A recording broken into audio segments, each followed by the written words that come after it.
रामायण क्या है? एक रात की बात है। माता कौशल्या जी को सोते में अपने महल की छत पर किसी के चलने की आहट सुनाई दी। नींद खुल गई। पूछा कौन है? मालूम पड़ा श्रुतकीर्ति जी, सबसे छोटी बहू, शत्रुघ्न जी की पत्नी। माता कौशल्या जी ने उन्हें नीचे बुलाया। श्रुतकीर्ति जी आईं, चरणों में प्रणाम कर खड़ी रह गईं। माता कौशल्या जी ने पूछा, श्रुति, इतनी रात को अकेली छत पर क्या कर रही हो बेटी? क्या नींद नहीं आ रही? शत्रुघ्न कहाँ है? श्रुति कीर्ति की आंखें भर आईं, मां की छाती से चिपटी, गोद में सिमट गईं। बोली, मां, उन्हें तो देखे हुए 13 वर्ष हो गए। उफ! कौशल्या जी का हृदय कांप कर झटपटा गया। तुरंत आवाज लगाई। सेवक दौड़े आए। आधी रात ही पालकी तैयार हुई। आज शत्रुघ्न जी की खोज होगी। मां चली। आपको मालूम है शत्रुघ्न जी कहाँ मिले? अयोध्या जी के जिस दरवाजे के बाहर भरत जी नंदीग्राम में तपस्वी होकर रहते हैं, उसी दरवाजे के भीतर एक पत्थर की शिला है। उसी शिला पर अपनी बाह का तकिया बनाकर लेटे मिले। मां सिराहने बैठ गईं, बालों में हाथ फिराया तो शत्रुघ्न जी ने आंखें खोली। मां! उठे, चरणों में गिरे। मां, आपने क्यों कष्ट किया? मुझे बुलवा लिया होता। मां ने कहा, शत्रुघ्न यहां क्यों? शत्रुघ्न जी की रुलाई फूट पड़ी। बोले, मां, भैया राम जी पिताजी की आज्ञा से वन चले गए। भैया लक्ष्मण जी उनके पीछे चले गए। भैया भरत जी भी नंदीग्राम में हैं। क्या ये महल, ये रथ, ये राजसी वस्त्र विधाता ने मेरे ही लिए बनाए हैं? माता कौशल्या जी निरुत्तर रह गईं। देखो क्या है ये राम कथा। ये भोग की नहीं, त्याग की कथा है। यहां त्याग की ही प्रतियोगिता चल रही है और सभी प्रथम हैं। कोई पीछे नहीं रहा। चारों भाइयों का प्रेम और त्याग एक दूसरे के प्रति अद्भुत, अभिनव और अलौकिक है। रामायण जीवन जीने की सबसे उत्तम शिक्षा देती है। भगवान राम को 14 वर्ष का वनवास हुआ तो उनकी पत्नी सीता मैया ने भी सहर्ष वनवास स्वीकार कर लिया। परंतु बचपन से ही बड़े भाई की सेवा में रहने वाले लक्ष्मण जी कैसे राम जी से दूर हो जाते?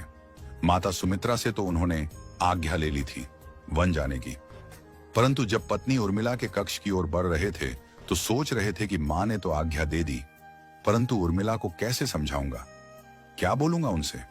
यही सोच विचार करके लक्ष्मण जी जैसे ही अपने कक्ष में पहुंचे तो देखा कि उर्मिला जी आरती का थाल लेके खड़ी थी और बोली, आप मेरी चिंता छोड़ प्रभु, श्री राम की सेवा में वन को जाओ। मैं आपको नहीं रोकूंगी। मेरे कारण आपकी सेवा में कोई बाधा ना आए, इसलिए साथ जाने की जिद भी नहीं करूंगी। लक्ष्मण जी को कहने में संकोच हो रहा था, परंतु उनके कुछ कहने से पहले ही उर्मिला जी ने उन्हें संकोच से बाहर निकाल दिया। वास्तव में यही पत्नी का धर्म है। पति संकोच में पड़े उससे पहले ही पत्नी उसके मन की बात जानकर उसे संकोच से बाहर कर दे। लक्ष्मण जी चले गए, परंतु 14 वर्ष तक उर्मिला ने एक तपस्विनी की भांति कठोर तप किया। वन में प्रभु श्री राम माता सीता की सेवा में लक्ष्मण जी कभी सोए नहीं, परंतु उर्मिला ने भी अपने महलों के द्वार कभी बंद नहीं किए और सारी रात जाग जाग कर उस दीपक की लौ को बुझने नहीं दिया।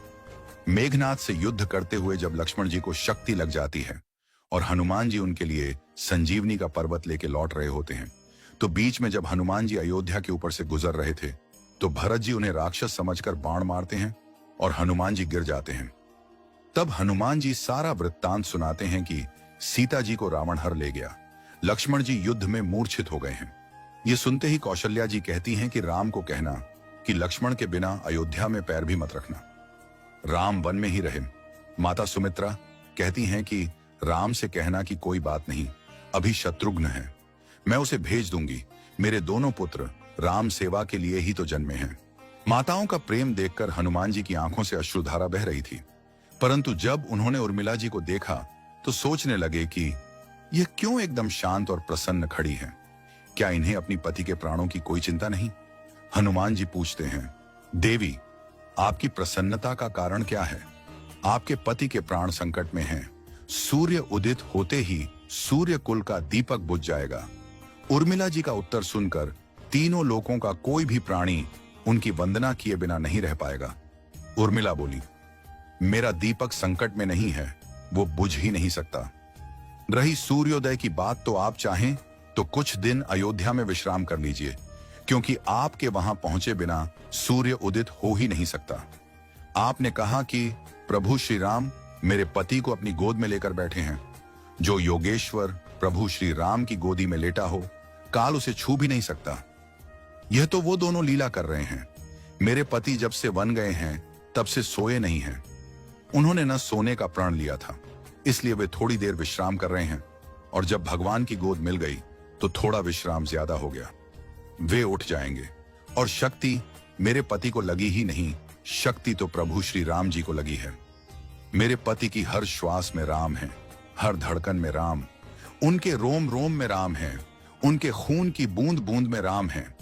और जब उनके शरीर और आत्मा में ही सिर्फ राम है तो शक्ति राम जी को ही लगी, दर्द राम जी को ही हो रहा। इसलिए हनुमान जी आप निश्चिंत होके जाए, सूर्य उदित नहीं होगा। राम राज्य की नींव जनक जी की बेटियां ही थीं, कभी सीता तो कभी उर्मिला। भगवान राम ने तो केवल राम राज्य का कलश स्थापित किया, परंतु वास्तव में राम राज्य इन सब के प्रेम, त्याग, समर्पण और बलिदान से ही आया। जिस मनुष्य में प्रेम, त्याग, समर्पण की भावना हो, उस मनुष्य में राम ही बसता है। कभी समय मिले तो अपने वेद, पुराण, गीता, रामायण को पढ़ने और समझने का प्रयास कीजिएगा। जीवन को एक अलग नजरिए से देखने और जीने का सुर मिलेगा। लक्ष्मण सा भाई हो, कौशल्या माई हो, स्वामी तुम जैसा मेरा रघुराय हो, नगरी हो अयोध्या सी, रघुकुल सा घराना हो, चरण हो राघव के जहां मेरा ठिकाना हो त्याग भरत जैसा, सीता सी नारी हो, लवकुश के जैसी संतान हमारी हो, श्रद्धा हो श्रवण जैसी, सबरी सी भक्ति हो, हनुमत के जैसी निष्ठा और शक्ति हो। ये रामायण है, पुण्य कथा श्री राम की। जय जय